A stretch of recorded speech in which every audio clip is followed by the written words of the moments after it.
Hey guys, it's Dave from computingforever.com. It's Tuesday the 4th of September 2012. It's time now for this week's tech stories.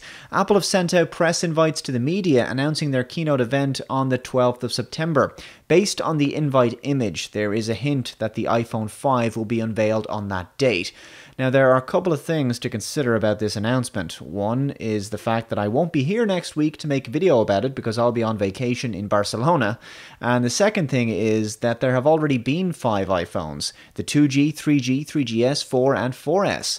Now, of course, Apple are well within their rights to call it whatever they want, including the iPhone 5. However, there is another theory. The iPod and iMac lineups are long overdue to be refreshed, and the iPad mini is also expected this year, although rumors suggest that product might be released at a separate media event. So is it possible that the 5 relates to 5 new product updates, the iMac and 3 iPods and the iPhone?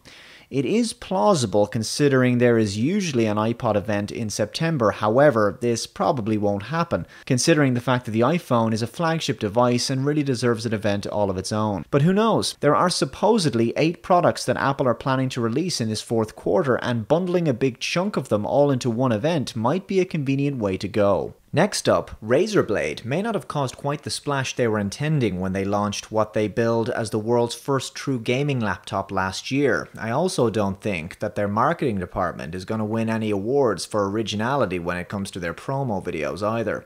However, they have made some noteworthy updates to their 17.3-inch display-clad notebook. The latest Ivy Bridge processors now come as standard, along with up to 256GB of solid-state storage and 8GB of RAM. As you might expect, GPU horsepower has also received a speed bump, with the NVIDIA GTX 660M now handling all of the graphical heavy lifting.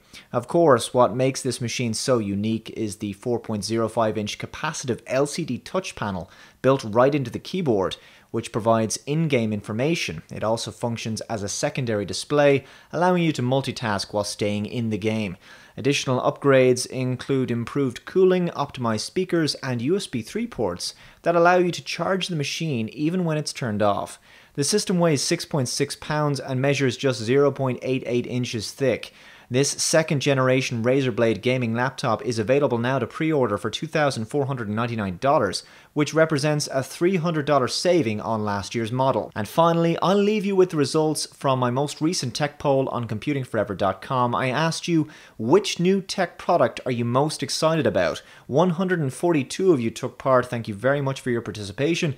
The results are in. The 2012 iPhone, or iPhone 5, whatever it's going to be called, just shaded the Microsoft Surface tablets by 2%.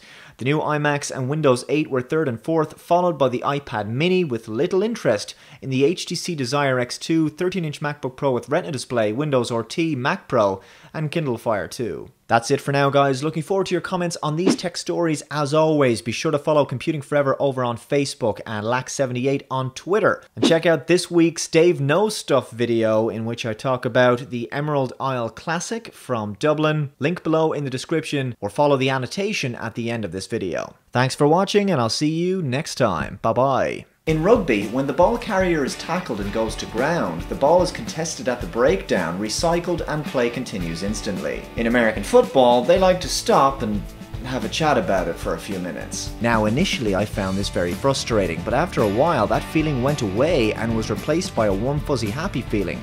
I finally started to figure it all out. American football games are more about the spectacle, the pomp and ceremony, and all the boozing you do in the stadium for 3.5 hours. That would explain the warm fuzzy happy feeling.